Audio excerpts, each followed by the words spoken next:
வணக்கம். இது ஒரு மோட்டிவேஷ்னல் வீடியோவாக தான் இருக்க போகுது. தடை இல்லாத மனுஷன் யாருமே இருக்க மாட்டாங்க. ஆனால் அந்த தடைகளை நம்ம எப்படி எதிர்கொள்கிறோன்றது தான் இருக்குது. இதுவும் அந்த மாதிரி தடைகளை வெற்றி கொண்ட ஒரு நாட்டோட வரலாறு தான் நான் உங்களுக்கு சொல்ல போகிறேன்.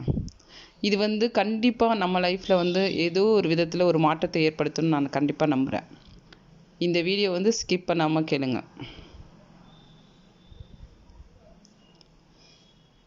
கியூபா அமெரிக்காவுக்கு கீழே சின்னஞ்சிறு தீவு தான் கியூபா. அமெரிக்கா யானை சைஸு, ஆனால் கியூபா எறும்பு சைஸு. கியூபாவின் தலைவர் ஃபிடல் காஸ்ட்ரோ. அவரை ஒழிச்சிட்டு தான் அடுத்த வேலையை பார்க்கணுன்னு அமெரிக்கா ஆதி காலம் முதலே கங்கணம் கட்டிக்கிட்டு செயல்பட்டுருந்தாங்க. காரணம், கியூபா ஒரு கம்யூனிஸ்ட் நாடு. கம்யூனிஸ்ட்டு அமெரிக்கருக்கு பிடிக்காது. உங்களுக்கு கம்யூனிஸ்ட் கண்டதுனால தான் ஏதோ கண்டம்னு யாராவது ஒரு ஜோசியக்காரர் சொல்லியிருப்பார் போல. அமெரிக்கா ஒரு திட்டம் தீட்டினாங்க. மிகப்பெரிய மீளவே முடியாத பிரச்சனையை கியூபாவுக்கு கொடுத்துட்டா காஸ்ட்ரோ தொலைஞ்சு போயிடுவார், கியூபாவும் தொலைஞ்சு போகும் அப்படின்னு அவங்க நினச்சாங்க. முதல் கட்டமாக கியூபா மீது பொருளாதார தடை விதித்தாங்க. கியூபாவுடன் யாரும் வர்த்தகம் செய்ய முடியாது, பொருள் கொடுத்து வாங்க முடியாது, உணவு, மருந்து, மாத்திரை, பெட்ரோல் எதுவுமே அந்த நாட்டுக்கு போகக்கூடாது. நிலை குலைந்து போனது கியூபா. பெட்ரோல் இல்லை, வண்டிகள் நின்றன. கடைகள் திறந்திருக்கு, ஆனால் ஜாமான் இல்லை. ஆஸ்பத்திரி இருக்கு, ஆனால் மருந்து மாத்திரை இல்லை. மக்கள் துவண்டு விட்டனர். அவர்களது ஒரே நம்பிக்கை காஸ்ட்ரோ. காஸ்ட்ரோ சவாலை ஏற்றுக்கிட்டார். அமெரிக்கா நம்மளை சிதைக்க முயற்சி செய்து கொண்டிருக்காங்க.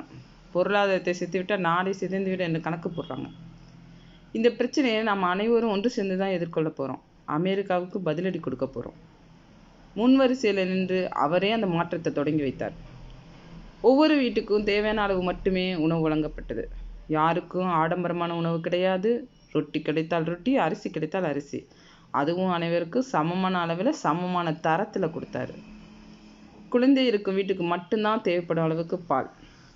கார், 2 வீலர்லாம் பூட்டி வச்சுட்டு கியூபாவில் இருக்க மக்கள் அனைவருமே நடக்க தொடங்கினாங்க. வேறு ஊர்களுக்கு போகிறதெல்லாம் அவங்க குறைச்சிக்கிட்டாங்க.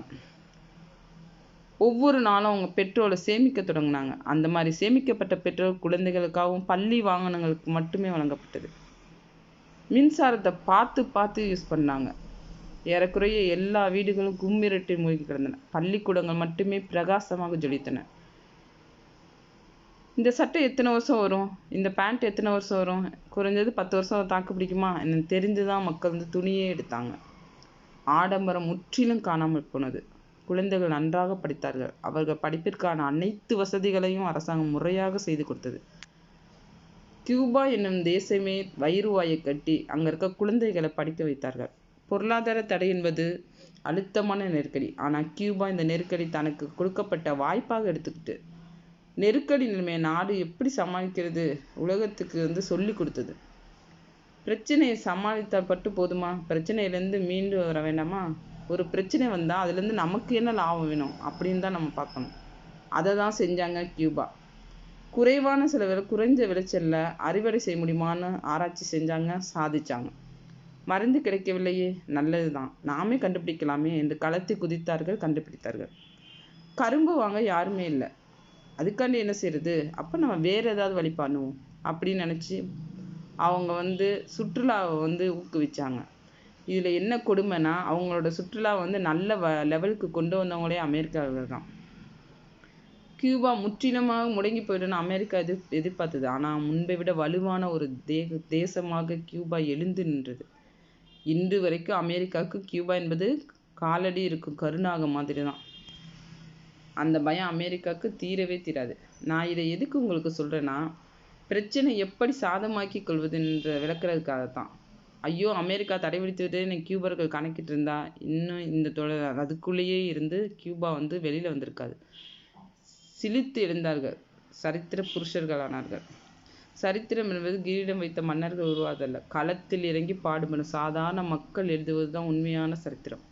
பிரச்சனையை சந்தர்ப்பங்களையும் எப்படி சாதகமாக பயன்படுத்தி கொள்ள வேண்டும் என்று தெரிந்தவர்கள் தான் இத்தகைய சரித்திரம் எழுதப்படுகிறது.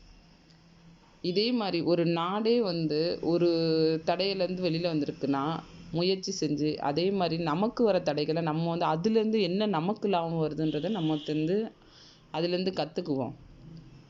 அதுலேருந்து நமக்கு வர லாபத்தை நம்ம யூஸ் பண்ணி அது மூலமாக நம்ம எப்படி முன்னேறோன்றதை பார்ப்போம்.